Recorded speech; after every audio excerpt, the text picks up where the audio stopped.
পটল দিয়ে খুবই মজাদার একটা রেসিপি আজকে আপনাদের সাথে শেয়ার করব, যেটা ভাত কিংবা রুটির সাথে খুবই মজা করে খাওয়া যাবে। তাছাড়া যাদের বাসায় ছোট বাচ্চা রয়েছে, এই রেসিপিটি তৈরি করার পরে ওদের হাতে ধরিয়ে দিলে ওরা খালি খালি খেতে খুব পছন্দ করবে।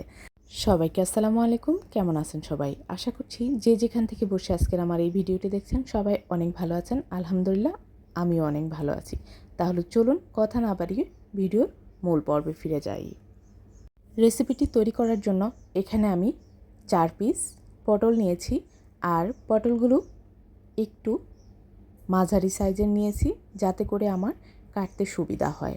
আপনারা চাইলে ছোট পটল দিয়েও করতে পারবেন, তবে এই সাইজের পটলটা হলে কাটা এবং রান্না করা দুটোতেই খুব সুবিধা হয়। এখন আমি পটলগুলোকে হালকা করে কিছু কিছু খোসা ছাড়িয়ে নিচ্ছি। পুরোটা ছাড়াতে যাবেন না, তাহলে আবার রান্নাটা ভালো হবে না। এখন আমি পটলের এক সাইডের অংশ কিছুটা রেখে দিয়ে আমি বাকিটাকে লম্বাটে করে কেটে নিব। তবে এই কাজটা আপনারা চাইলে বটি দিয়ে খুব সহজে করতে পারেন। আমি শুধুমাত্র দেখানোর সুবিধার্থে এভাবে ছুরি দিয়ে কেটে দেখাচ্ছি। এখন আমি এটার ভিতরের যে বীজগুলো রয়েছে সেগুলো ফেলে দিব। যারা বীজ খেতে পছন্দ করেন আপনারা রেখে দিতে পারেন, এতে রান্না করতে কোনো অসুবিধা হবে না। আমি একই রকম করে সবগুলো পটল কেটে নিব। আপনারা দেখতেই পাচ্ছেন আমি কিভাবে পটলটাকে কেটে নিয়েছি। আমার সবগুলো পটল কাটা হয়ে গিয়েছে, আমি দেখিয়ে দিচ্ছি। এখন আমি পটলগুলোকে ধুয়ে পানি ছাড়ানোর জন্য এক সাইডে রেখে দিব।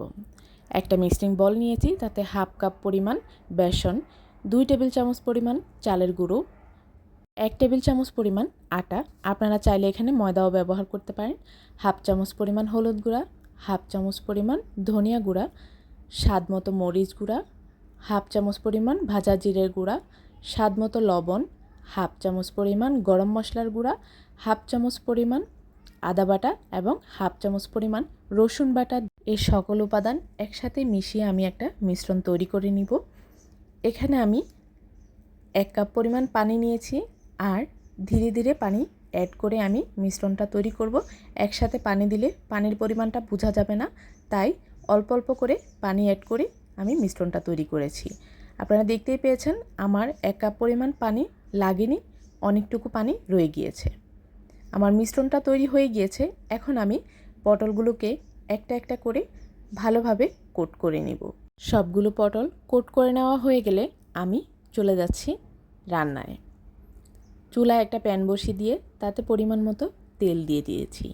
এখন আমি চুলার জাল লো মিডিয়াম হিটে রেখে পটল দিয়ে ভেজে নিব।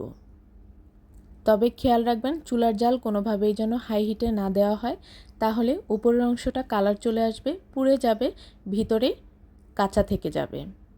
পটলগুলোকে একটু সময় নিয়ে বাদামি কালার করে ভেজে নেব।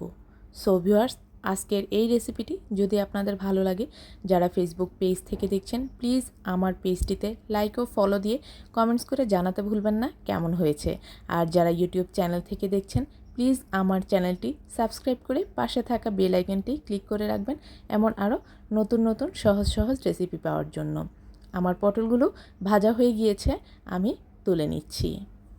খুবই মজাদার আজকের এই পটলের রেসিপিটি যদি আপনাদের ভালো লাগে, তাহলে বাসায় একবার হলেও তৈরি করে খাওয়ার অনুরোধ রইল। পটলের এই রেসিপিটি আপনাদের খাবার টেবিলে থাকলে কখন যে প্লেটের ভাত শেষ হয়ে যাবে তা বুঝতেই পারবেন না। আজকের এই মজাদার রেসিপিটি যদি আপনাদের ভালো লাগে, তাহলে শেয়ার করে রাখবেন আপনার পার্সোনাল প্রোফাইলে, এবং শেয়ার করে দিতে পারেন পরিবার পরিজনদের সাথে এবং বন্ধুমহলের সাথে। আমি একটু ভাত নিয়ে 2 পিস পটল নিয়েছি, আর এ দিয়েই আমার খাবার হয়ে যাবে। প্লেটে যদি এই ধরনের রেসিপি থাকে, অন্য কোনো তরকারি, কোনো ভাজি ভুনা কোনো কিছুই লাগবে না। এই রেসিপিটি আমার বাচ্চারাও খুবই পছন্দ করেছে। সো ভিউয়ার্স, আজ এই পর্যন্তই। সবাই ভালো থাকবেন, সুস্থ থাকবেন। ফিরে আসবো নতুন কোনো ভিডিও নিয়ে। আল্লাহ হাফেজ।